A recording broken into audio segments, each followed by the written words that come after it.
নমস্কার, স্কিল বাংলা চ্যানেলে আপনাদের সকলকে স্বাগত জানাই।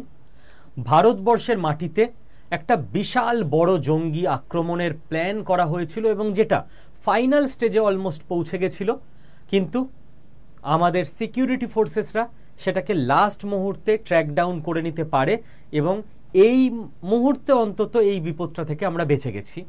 কিন্তু কি হতে চলেছিল, অ্যাকচুয়ালি কারা ছিল এর পেছনে, ভবিষ্যৎ কোন দিকে যাচ্ছে, এই প্রত্যেকটা ব্যাপার আমাদের বুঝে নেওয়া উচিত। এবং ইন্টারনাল সিকিউরিটি যে মডিউলটা রয়েছে আমাদের সিভিল সার্ভিস পরীক্ষায়, সেই মডিউলের জন্যেও এই জ্ঞান রাখাটা, নলেজ রাখাটা পরীক্ষার জন্যেও খুব জরুরি। দেখুন, দ্য হিন্দু থেকে শুরু করে NDTV, the Times of India থেকে প্রত্যেকে এটাকে কভার করেছে যে Delhi police bust Pakistan link terror module 5 arrested. 5 জনকে গ্রেপ্তার করা হয়েছে। কি ব্যাপার দেখুন, পুরো ব্যাপারটা এবার আমরা একে একে স্টেপ বাই স্টেপ বুঝে নেব। আগে আপনাদের দেখিয়ে দিলাম অথেন্টিক সোর্স থেকে নিউজটা, এবার আসছি ব্যাখ্যা বিশ্লেষণের জায়গায়। প্রথম কথা, এই যে 5 জনকে অ্যারেস্ট করা হয়েছে, এই 5 জনের নাম কি, কোত্থেকে অ্যারেস্ট করা হয়েছে সেই তথ্যটা আমরা আগে বুঝে নিই। আফতাব এবং আবু সুফিয়ান, এই দুজন এরা কিন্তু মুম্বাইয়ের বাসিন্দা, ঠিক আছে? ভারতীয়, মুম্বাইয়ের বাসিন্দা, বিদেশ থেকে জঙ্গি আসেনি। সব থেকে চিন্তার ব্যাপার এটাই। এদের কিন্তু অ্যারেস্ট করা মুম্বাই থেকে হয়নি, এদেরকে ধরা হয়েছে দিল্লির নিজামুদ্দিন রেল স্টেশন চত্বর থেকে। বোঝা গেল? থার্ড, আসার দানিস, একে অ্যারেস্ট করা হয়েছে রাঁচি থেকে। ফোর্থ, কামরান কুরেশি, একে অ্যারেস্ট করা হয়েছে মধ্যপ্রদেশ থেকে। এবং ফিফথ, হুজেফ ইয়েমেন, এই হুজেফ ইয়েমেন একে অ্যারেস্ট করা হয়েছে তেলেঙ্গানা থেকে। তাহলে এই 5 জন কোথা থেকে অ্যারেস্ট করা হয়েছে বোঝা গেল। এবার এই 5 জনের সম্পর্কে যেটুকু তথ্য এখনো পর্যন্ত আসছে, এরা আইসিস লিঙ্কড। আইসিস কি জিনিস? আইসিসের ফুল ফর্ম হচ্ছে Islamic state of Iraq and Syria. আইসিসের উৎপত্তি ইরাক এবং সিরিয়া, এই দুটো পাশাপাশি দেশে। Islamic state of Iraq and Syria. Islamic state বলতে আইসিস জঙ্গিরা যে মতাদর্শে বিশ্বাস করে সেটা হচ্ছে একটা গোঁড়া ইসলামিক রাজত্ব সারা পৃথিবীতে চলবে। তার মানে ইসলাম ধর্মের অনুগামী নয় এরকম প্রত্যেকটা মানুষকে হয় হত্যা করতে হবে, নইলে ধর্মান্তরিত করতে হবে।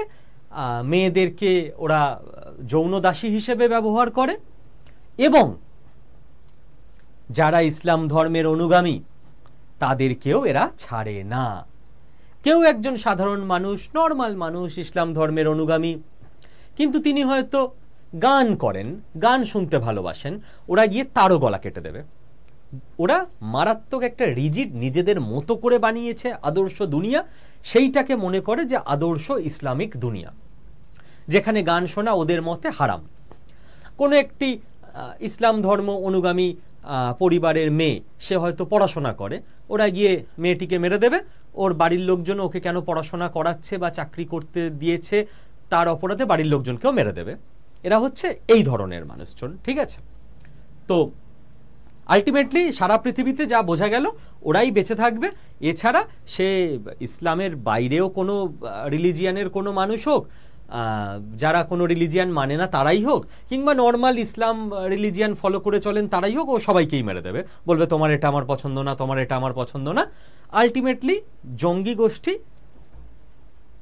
নিজেদের মনে করে ওদের হিসেবেই পৃথিবী চলতে হবে এবং তার জন্য বিভিন্ন জায়গায় গিয়ে বিস্ফোরণ ঘটায়, শহর দখল করে নেয় এবং যেখানে যেখানে দখল করে নেয় সেই জায়গার মানুষদের জীবন শেষ হয়ে যায়, বোঝাই যাচ্ছে। এবার ইরাক আর সিরিয়াতে আস্তে আস্তে এরা নিজেদের কন্ট্রোল হারাচ্ছে। লাস্ট কিছু বছর দাপিয়ে বেরিয়েছে, ওখানকার মানুষের জীবন শেষ করে দিয়েছে এরা। কারণ এদের ইডিওলজির সঙ্গে কে ভাই সাধারণ মানুষ ম্যাচ করবে? এইবার এদের আদর্শ তো শেষ হয়নি। ইরাক সিরিয়া এদের সংখ্যা কমছে, কন্ট্রোল কমছে জিওপলিটিক্যাল বিভিন্ন কারণে। এবার এরা টার্গেট করছে উপমহাদেশ।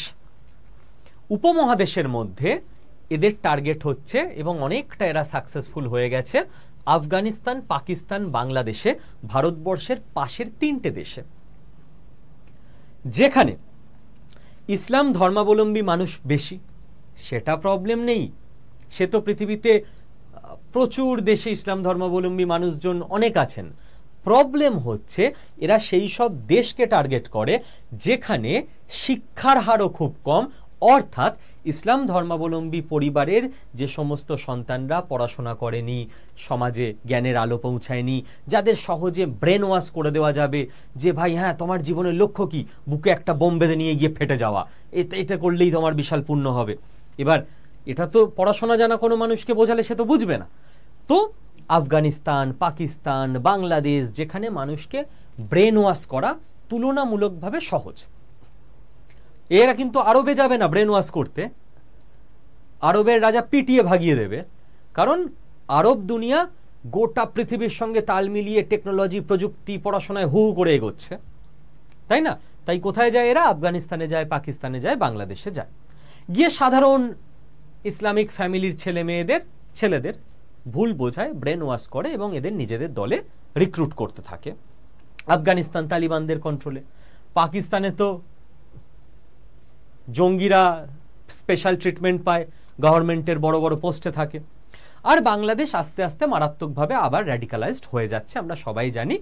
আনসারুল্লাহ, বি টিম ইত্যাদি বাংলাদেশে মারাত্মক সক্রিয় হচ্ছে। এবার এদের দীর্ঘদিনের রাডারে টার্গেটে ছিল ইন্ডিয়া। তার কারণ কি? তার কারণ হচ্ছে ইন্ডিয়ার একটা হিউজ পপুলেশন, 140 কোটির দেশ। ইন্ডিয়াতে নিজেদের মতাদর্শ প্রতিষ্ঠা করে দিতে পারলে ব্যাস 140 কোটির জায়গায় কবজা। ইন্ডিয়াতে যদি কবজা করে ফেলা যায় তাহলে গোটা দক্ষিণ এশিয়া আলটিমেটলি কবজায় চলে এলো, এরকম ব্যাপার। তো ইন্ডিয়াকে দখল করবে এদের এই জঘন্য হিংস্র আদর্শ দিয়ে, এটা এদের দীর্ঘদিনের আইডিয়া। তার জন্য এরা কি করে? তার জন্য এরা নিজেদের স্লিপার সেল ইন্ডিয়াতে কিন্তু দীর্ঘদিন ধরে বেশ ভালো রকম ভাবে করে ফেলেছে। এবার এই স্লিপার সেল মানে এরা সাধারণ মানুষ সেজে, ডাক্তার, ইঞ্জিনিয়ার, সবজি বিক্রেতা, সে দোকানদার সেজে আমাদেরই চারপাশে থেকে যায়। এরা কিন্তু বন্দুক নিয়ে ঘোরে না, এরা সাধারণ মানুষ। কোনো একটা বিশেষ সময় এদেরকে অ্যাক্টিভ করে দেওয়া হয়। কোনো একজন স্লিপার সেল, এখানে হয়তো ডাক্তার, তাকে বলে দেওয়া হলো তুমি চলে যাও, তোমার চেম্বার থেকে বেরিয়ে 5 কিলোমিটার ওখানে গেলে ওই পোস্ট অফিসের সামনে একজন সবজি বিক্রেতা আছে, ওকে এটা দিয়ে দাও। এরকম এবার সবাইকে 100 করে বোম টোম বানিয়ে ব্যাস। তার আগে আপনি এদের ধরতে পারবেন না, কারণ কারোর কাছে হয়তো বোমের মধ্যে, বোম তৈরির উপকরণ হিসেবে জাস্ট একটা জিনিস আছে, অন্য কারোর কাছে বহু দূরে আর একটা জিনিস আছে, তো আপনি ধরতে পারবেন না। ফাইনাল দিনে এরা একসঙ্গে মিট করে জিনিসটাকে বানিয়ে বিস্ফোরণ। তো আপাতত দিল্লি মডিউলে এরা যেটা করতে চাইছিল সেটা হচ্ছে খিলাফত মডিউল ফলো করতে চাইছিল। খিলাফত মডিউল মানে না এর সঙ্গে খিলাফত আন্দোলনের কোনো সম্পর্ক নেই। এদের যে খিলাফত মডিউল সেটা হচ্ছে কোনো একটা জায়গাকে টার্গেট করা, যে এই জায়গাটায় খিলাফত হয়ে গেছে, মানে এরা মনে করে, এরা তো নিজেদের মনে করে মহান পুণ্যাত্মা, তো এরা মনে করে যে এই জায়গাটায় খিলাফত হলো মানে এই জায়গাটা আমরা দখল করলাম, এখানে এবার এদের আদর্শের যে ইসলাম সেইটা চলবে, এবং এই জায়গা থেকে তারপর এরা জিহাদ করবে। জিহাদ করা মানে কোনো এদের মানে ভালো কাজ নয়, এদের জিহাদ আইসিসের। সে কিরকম জিহাদ? যে যেই আমাদের আদর্শ ম্যাচ করবে না, সে যে রিলিজিয়ানের, যে কাস্টের যেই হোক না কেন, তাকে মেরে ফেলতে হবে, আর নারী হলে তাকে তুলে নিয়ে গিয়ে ধর্ষণ করতে হবে। এই হচ্ছে এদের জিহাদ। এইবার চলে আসি আমাদের এখানকার ঘটনায়। দিল্লিতে কি প্ল্যানিংটা হয়েছিল অ্যাকচুয়ালি? দিল্লিতে এদের যখন অ্যারেস্ট করা হয়েছে তখন এদের কাছ থেকে যে জিনিসপত্রগুলো উদ্ধার হয়েছে, দেখা যাচ্ছে এরা আইইডি বিস্ফোরণ ঘটাতো, ইম্প্রোভাইজ এক্সপ্লোসিভ ডিভাইস, এবং তার জন্য কারোর কাছে, এদের কাছে পাওয়া গেছে কেমিক্যাল যেটা দিয়ে বিস্ফোরণ ঘটানো যায়, কারোর কাছে পাওয়া গেছে মাদারবোর্ড, সার্কিট বোর্ড, কারোর কাছে পাওয়া গেছে বল বিয়ারিং, যখন কোনো বোম ফাটে ওর মধ্যে বল বিয়ারিং ইত্যাদি থাকলে ওগুলো একদম তীক্ষ্ণভাবে গিয়ে মানুষের বডিতে বিঁধে যায়, মানুষ আহত হয়, মরে যায়। ল্যাপটপ, কম্পিউটার, ম্যাপ, দিল্লি অঞ্চলের ম্যাপ, এগুলো পাওয়া গেছে। এবং police, NIA, IB, RAW, Delhi police, ATS, বিভিন্ন টিম একসঙ্গে কাজ করেছে। বিভিন্ন টিম একসঙ্গে কাজ করে কয়েকদিন ধরেই, মানে কয়েক মাস ধরে তারা লক্ষ্য করছিল যে এই মানুষগুলোর সঙ্গে পাকিস্তানে বসে থাকা হ্যান্ডলারদের, আইসিসের লোকদের টাকা পয়সা ট্রানজ্যাকশন হচ্ছে এবং সিগন্যাল যাচ্ছে। সিগন্যাল মানে এরা নর্মাল ফোন বা হোয়াটসঅ্যাপ বা টেলিগ্রামে নর্মাল কথা বলে না, এরা এনক্রিপ্টেড মেসেজ পাঠায়। এবার পুলিশ বা এজেন্সি এদের কি করতে হয়, সেই এনক্রিপ্টেড মেসেজগুলোকে ডিকোড করতে হয় আগে। তখন পুলিশ ক্লু পায়, সেই ক্লু অনুযায়ী অবজার্ভ করতে হয়, প্রমাণ জোগাড় করতে হয়, তারপর ফাইনালি গিয়ে এদের অ্যারেস্ট করা যায়। কারণ পুলিশ হয়তো 50% কনফার্ম এর একটা জঙ্গি, পুলিশ যদি ওকে অ্যারেস্ট করতে যায় না। জঙ্গিদের সেফগার্ড দেওয়ার জন্য প্রচুর মানবাধিকার কর্মী, এনজিও, অধ্যাপক, শিল্পী, সাহিত্যিক এদেরকে আগে থেকে বসানো আছে। পুলিশ যদি 100% প্রমাণ ছাড়া গেছে অ্যারেস্ট করতে, ও জঙ্গি, ও কদিন পর 100 জনকে উড়িয়ে দেবে। সঙ্গে সঙ্গে সরকারের বিরুদ্ধে, পুলিশের বিরুদ্ধে এরা সব অসাধারণ মিষ্টি মিষ্টি সুন্দর সুন্দর কথায় বয়ান দিতে শুরু করবে। আহারে কি সুন্দর বাচ্চা ছেলে, পড়াশোনা করছিল, ওকে পুলিশ তুলে নিয়ে গেল। তা পড়াশোনা করলে কি সে ভালো ছেলে হয়? যারা সব কেমিক্যাল নিয়ে ঘুরে বেড়াচ্ছিল এরা তো পড়াশোনা ভালোই জানে, না হলে আর কেমিক্যাল হ্যান্ডেল কি করে করবে? অশিক্ষিত তো নয়। এবার সেই কারণে আমাদের দুর্ভাগ্য, ভাবুন আমরা কিরকম সমাজ তৈরি করেছি যে আমাদের দেশের এজেন্সিরা 100% প্রমাণের জন্য অপেক্ষা করতে হয় যে তার আগে বাবা ধরে অ্যারেস্ট করে জিজ্ঞাসাবাদ করা যাবে না। পাবলিককে খেপিয়ে দেওয়ার ক্ষমতা রাখে আমাদের দেশের বিভিন্ন এনজিও এবং বিভিন্ন বড় বড় শিল্পী, সাহিত্যিক, প্রফেসর টাইপের মানুষ। পাবলিক নিজের দেশের এজেন্সির বিরুদ্ধে চলে যাবে, এই তোমরা ধরেছো কেন, ও জঙ্গি। আরে না ধরে জিজ্ঞাসাবাদ না করলে জঙ্গি কিনা প্রমাণ পাওয়া যাবে কি করে? বাট আমরা এরকমই একটা দেশ ক্রিয়েট করেছি, দোষ আমাদের। পুলিশ, এনআইএ, আর&এডব্লিউ, আইবি এরা তো ভগবান নয়। আমারই কোনো স্টুডেন্ট চাকরি করে পুলিশে, আইবিতে, এই তো আইবির ব্যাচ আমরা জাস্ট পড়ালাম, এই তো জাস্ট কদিন আগে নোটিফিকেশন ইত্যাদি বেরোলো। তো ওরা কি ভগবান? ওরা তো আমার আপনার বাড়িরই ছেলে মেয়ে। ওদের তো কিছু একটা সন্দেহ হবে, কিছু একটা সিগন্যাল ওরা ডিকোড করবে, তারপর জিজ্ঞাসাবাদ করবে, তবে না ওরা পাবে। আমরা ওদের বলছি না, 100% প্রমাণ নিয়ে এসো, তবে তুমি জঙ্গিকে অ্যারেস্ট করতে পারবে। বাহ, অসাধারণ ভারতবর্ষ। আমরা আমাদের এজেন্সিকে সাপোর্ট করি না, যে এজেন্সি আমাদের বাঁচানোর জন্য দিনরাত কাজ করে যাচ্ছে। আমাদের ভাবটা এরকম, বোম ফাটলে ফাটবে, আমার কি। আরে বোমটা যখন ফাটবে, আপনি বাঙালি হন কি বিহারি, আপনি ব্রাহ্মণ হন কি শূদ্র, আপনি হিন্দু হন কি মুসলমান, আপনি পুরুষ হন কি স্ত্রী, আপনি প্রফেসর হন কি চাষি, বোমটা যদি ফাটে আজকে শিয়ালদা বা হাওড়া বা যে কোনো স্টেশনে, ওখানে যত মানুষ থাকবে প্রত্যেকে মরবে বা আহত হবে। এমন নয় যে বোম অন্য জায়গায় ফাটবে, আপনার দিকে আসবে না। না, আমরা সবের মধ্যে থাকি না, আমার ছেলেকে মেয়েকে আমি ভালো স্কুলে পড়াই। আরে আপনার ছেলে বা মেয়ের স্কুলের সামনে যেদিন ফাটবে, ভগবান না করুক, সেদিন আপনার সন্তানটিও বাঁচবে না। তো আগে যদি আমরা দেশের সিকিউরিটি, আমাদের দেশের সিকিউরিটিতে আমরা যদি জোর না দিই, তাহলে আমি একটা বড় ফ্ল্যাটে থাকি, আমার ছেলেকে বা মেয়েকে আমি একদম সুন্দর একটা স্কুলে নিয়ে গিয়ে নামিয়ে দিয়ে আসি, গার্ড দিয়ে গাড়ি করে নিয়ে যাই, ওকে রাস্তার কোনো বিপদ টাচ করবে না, রাস্তাতেই বোমটা ফাটে। আমাদের দেশের প্রধানমন্ত্রী রাজীব গান্ধীকে বোমবাস্ট করে উড়িয়ে দেওয়া হয়েছে, তার ওই সিকিউরিটি, আর আপনি একটু দূরত্ব বজায় করে থাকলে আপনার কিছু হবে না, তাই তো? অদ্ভুত ভাবনা মানুষের। তো মানুষ কিরকম গা বাঁচিয়েও চলতে চায় আমাদের দেশের সিকিউরিটির এরকম ল্যাবস দেখেও। চললে হবে না, বিপদ কোন দিন আমার আপনার ঘরে চলে আসবে, তার জন্য ওয়েট করবেন না, সজাগ হন। তো এদের দীর্ঘদিন ধরে ট্রেস করে সমস্ত বেশিরভাগ তথ্য প্রমাণ জোগাড় করে তারপর পুলিশ এদেরকে গ্রেপ্তার করে নেয়, অ্যারেস্ট করে নেয়। এদের প্ল্যানিং কি ছিল? এদের প্ল্যানিংয়ের মধ্যে যেটা বলা হচ্ছে যে টার্গেটিং রাইট উইং লিডার্স, এটা একটা, আর 3-4টে এদের প্ল্যান ছিল। রাইট উইং লিডার্স মানে যারা দক্ষিণপন্থী নেতা, ধরা যাক বিজেপি একটা দক্ষিণপন্থী দল, ধরা যাক শিবসেনা একটা দক্ষিণপন্থী দল, এরকম বিভিন্ন যারা পলিটিক্যাল নেতা আছে তাদেরকে টার্গেট করে উড়িয়ে দেওয়া। এদের আরেকটা টার্গেট ছিল যে কোনো ক্রাউডেড জায়গা, শিয়ালদা, হাওড়া, এরকম যেখানে প্রচুর মানুষজন যাতায়াত করে, এই রকম কোনো জায়গা, সেটা দিল্লির হতে পারে, দিল্লির বাইরের কোনো শহর হতে পারে, সেখানে বাস্ট করানো। এবং শুনলে অবাক হবেন, এদের প্ল্যানিং ছিল ওই বাসটার লাইভ স্ট্রিম করা, সারা দেশকে ভয় পাইয়ে দেওয়া এবং সারা পৃথিবীকে ভয় পাইয়ে দেওয়া যে ইন্ডিয়াতে বিজনেস করবে, ইন্ডিয়াতে ইনভেস্টমেন্ট করবে, ইন্ডিয়াতে কলকারখানা করবে, করোনা, ইন্ডিয়ার সিকিউরিটি এখন আইসিসের হাতে, ইন্ডিয়ার যে কোনো জায়গা আমরা বাস্ট করিয়ে দিতে পারি। এটায় শুধু 100, 150, 1000, 1500 প্রাণ যাবে আমার দেশের সাধারণ মানুষের, সেটা তো যাবেই, সারা পৃথিবীর ইনভেস্টমেন্ট বন্ধ হয়ে যাবে ইন্ডিয়ার ওপর। ইন্ডিয়ার সিকিউরিটির ছবিটা এতটা খারাপ করে দিতে পারে এরা লাইভ স্ট্রিমিং করে, যেটা এদের প্ল্যান ছিল।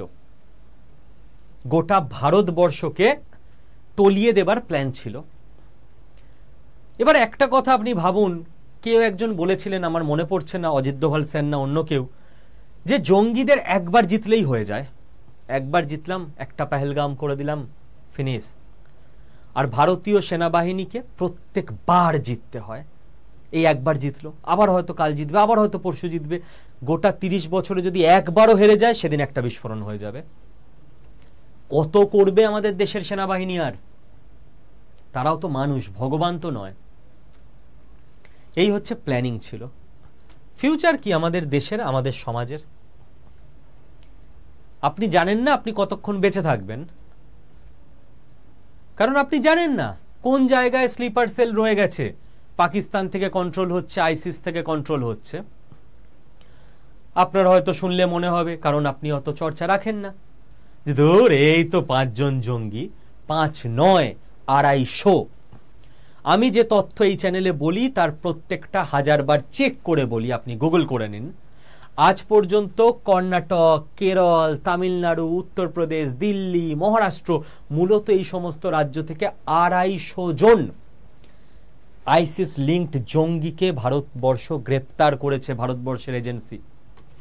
ভারতে 250 জন জঙ্গি গ্রেপ্তার হয়েছে। গ্রেপ্তার হয়নি এরকমও জিনিস বাইরে রয়েছে। এদের মানুষ বলি না, আমি জিনিসই বলি, ভেবেচিন্তেই বললাম। 250 ভারতবর্ষের ছেলে মেয়ে, তারা ভারতবর্ষের ছেলে মেয়েদের ব্রেন ওয়াশ করে নিয়েছে। কিভাবে?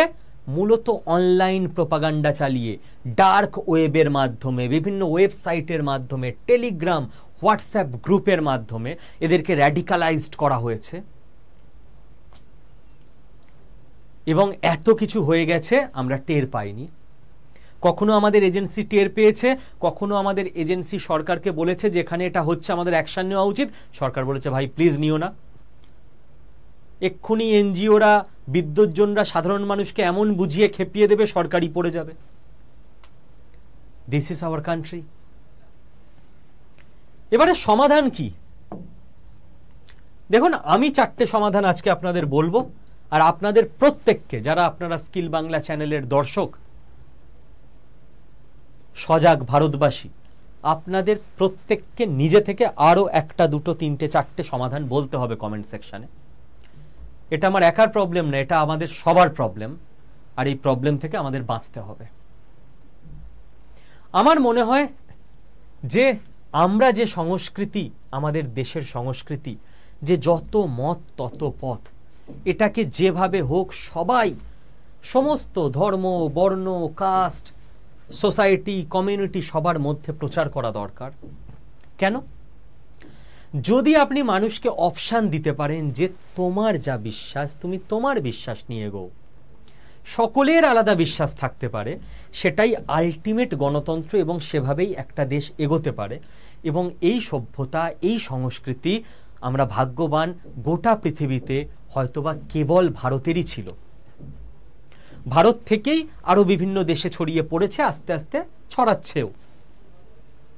কারণ কোনো একটা রিজিড আইডিওলজিতে কোনো দিন কোনো দেশ কোনো সমাজ ভালো থাকতে পারে না। কোনো সমাজ নয়, সব সমাজের জন্য একই রকম ভাবে এটা প্রযোজ্য। আচ্ছা, এরা কি বোঝায়? ইসলামিক স্টেট, ইসলাম ধর্ম নিয়ে এরা বোঝায়, তাই তো? আলটিমেটলি ওরা যা করে বেড়ায় সেটা ইসলামেরই অপমান। যাই হোক, আপনি ভাবুন তো,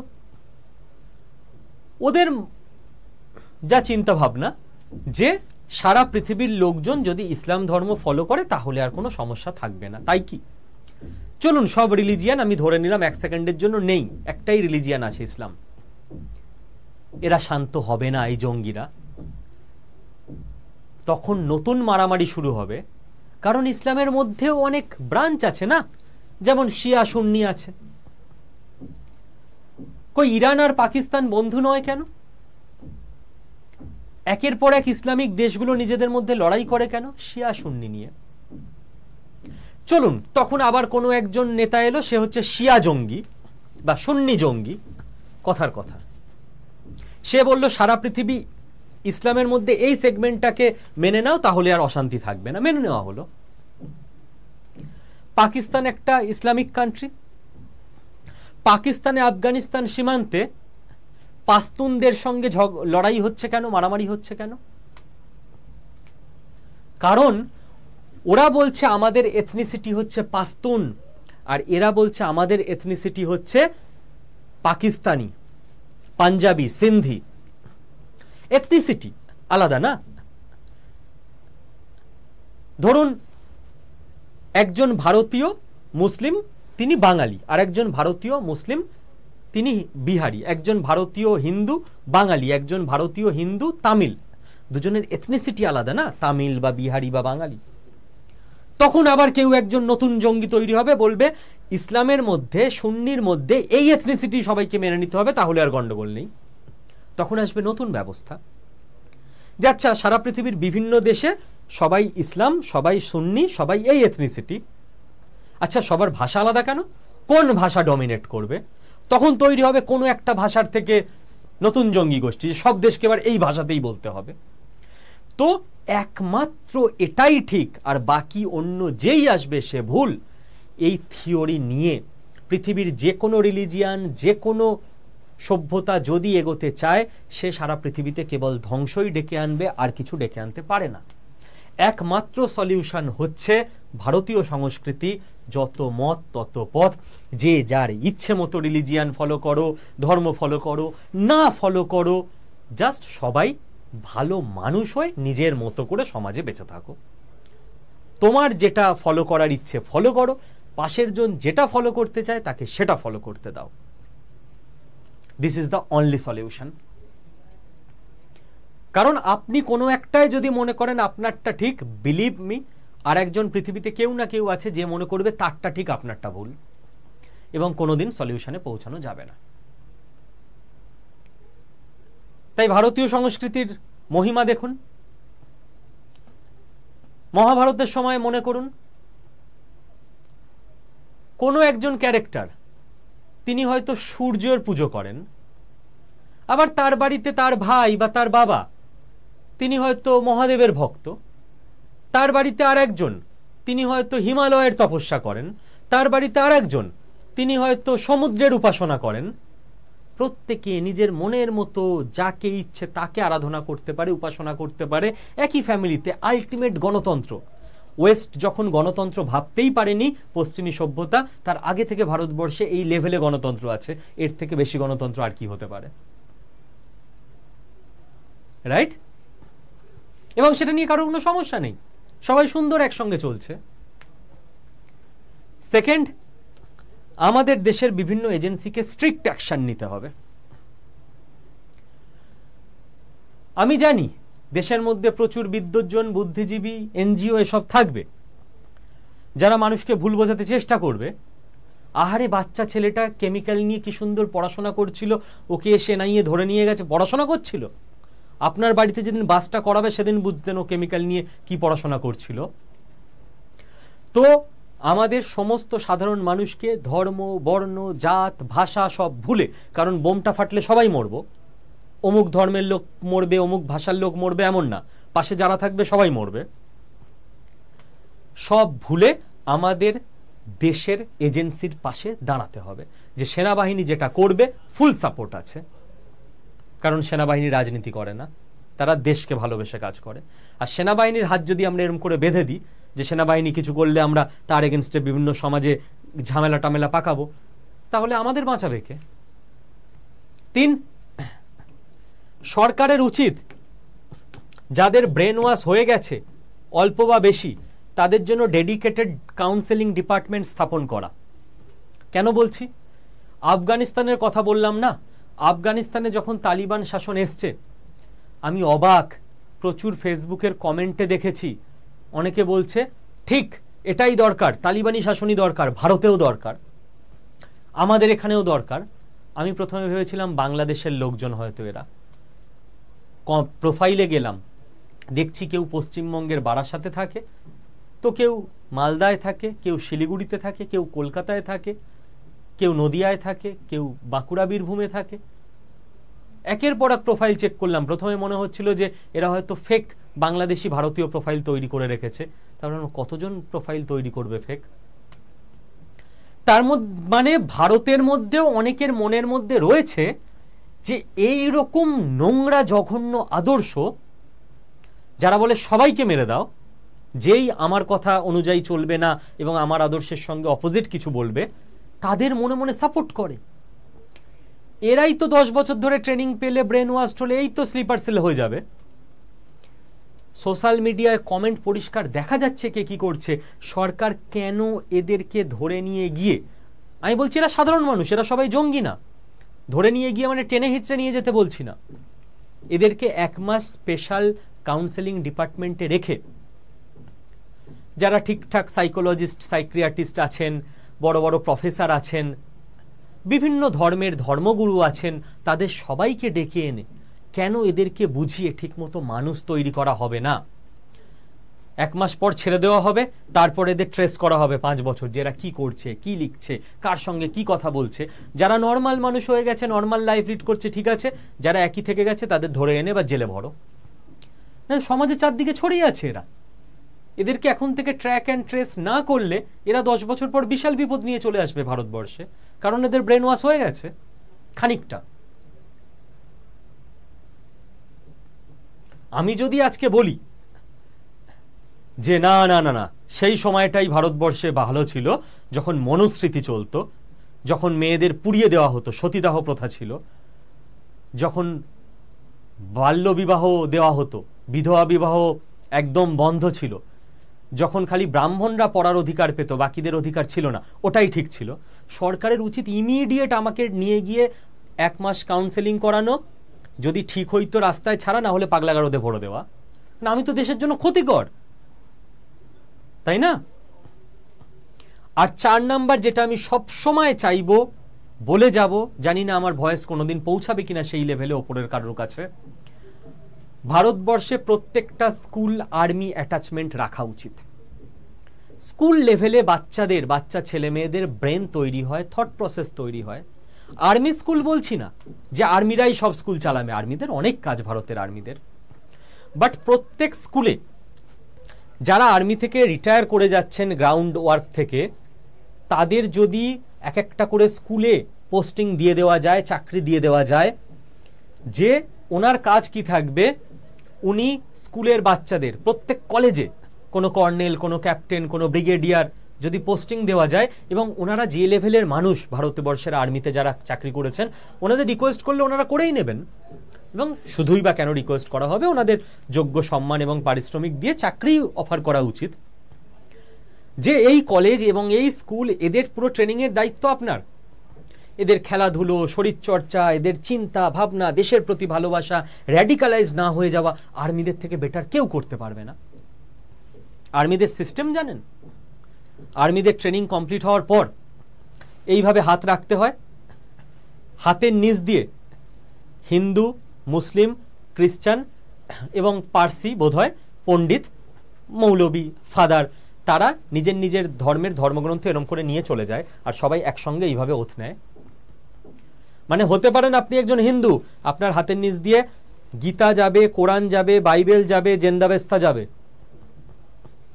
মুসলিমেরও তাই, খ্রিস্টানেরও তাই। কেউ যদি বলে না না না আমার ধর্ম ছাড়া অন্য ধর্মের যাচ্ছে কেন, ওইখান থেকে ওকে বের করে দেবো, বেরো এখান থেকে, তুই আর্মিতে কাজ করবি। এই হচ্ছে আর্মি। একজন প্যারা এসএফ এর আমি ইন্টারভিউ দেখেছিলাম, খুব ভাইরাল হয়েছিল, আপনারাও হয়তো কখনো দেখবেন। তা প্যারা কমান্ডো, বুঝতেই পারছেন, এলিট ফোর্স ইন্ডিয়ার। তাকে জিজ্ঞেস করা হয়েছিল তোমার রিলিজিয়ান আর কাস্ট কি? সে বলেছিল হিন্দু আর ক্ষত্রিয়। বলেছিল ওই যে নোংরা ডোবাটা আছে ওখানে গিয়ে ডুব মার 10টা। কি হলো? রিলিজিয়ান একটাই ইন্ডিয়ান আর্মি, কাস্ট একটাই প্যারা এসএফ। এদের থেকে বেটার সমাজ আর কে তৈরি করতে পারবে? ইন্ডিয়ান আর্মির এত রিটায়ার্ড পার্সন পড়ে আছে, তাদের যদি প্রত্যেকটা স্কুল, কলেজ, ইউনিভার্সিটির দায়িত্ব দিয়ে দেওয়া যায়, যে বাচ্চা কাচ্চাগুলো বেরোবে না স্কুল থেকে, কলেজ থেকে, ইউনিভার্সিটি থেকে পড়ে, তাদের ডিসিপ্লিন, দেশের প্রতি ভক্তিশ্রদ্ধা, মা বাবার প্রতি ভক্তিশ্রদ্ধা, মোরাল ভ্যালু, পড়াশোনায় মনোযোগ, টাইমের প্রতি যে সময় অপচয় করব না, টাইমের প্রতি ভ্যালু দেওয়া, প্রত্যেকটা বেস্ট ক্লাস তৈরি হয়ে বেরোবে ছেলেমেয়েগুলো। তো এটাও আমার একটা রিকোয়েস্ট থাকবে দেশের প্রতি, সমাজের প্রতি, দেশের সরকারের প্রতি। বাকি আর কি কি আমাদের সমাজকে এখন থেকেই বেটার করা যায়? কারণ দেখুন, পাকিস্তান অ্যাটাক করছে, সেনাবাহিনী আটকে নেবে। ভারতবর্ষের ভেতরকার আমাদের ছেলে মেয়েদের, ভারতীয় আমাদের ছেলে মেয়ে, তাদের ব্রেন ওয়াশ করে দিচ্ছে, ভারতের দেশের মধ্যে ভারতীয়দের জঙ্গি বানিয়ে দিচ্ছে। এ সেনাবাহিনী কি করে আটকাবে? এ তো আমার আপনার দায়িত্ব, আমাদের আটকাতে হবে, ব্রেন ওয়াশ না হয় যাতে আমাদের ছেলেমেয়েরা, তাই না? সকলে ভালো থাকুন, সচেতন থাকুন, দেশটাকে আরো বেটার করতে নিজের মতো করে নিজের নিজের দায়িত্ব পালন করুন, এবং অবশ্যই আপনার গুরুত্বপূর্ণ মতামত কমেন্ট সেকশনে জানাবেন। Thank you.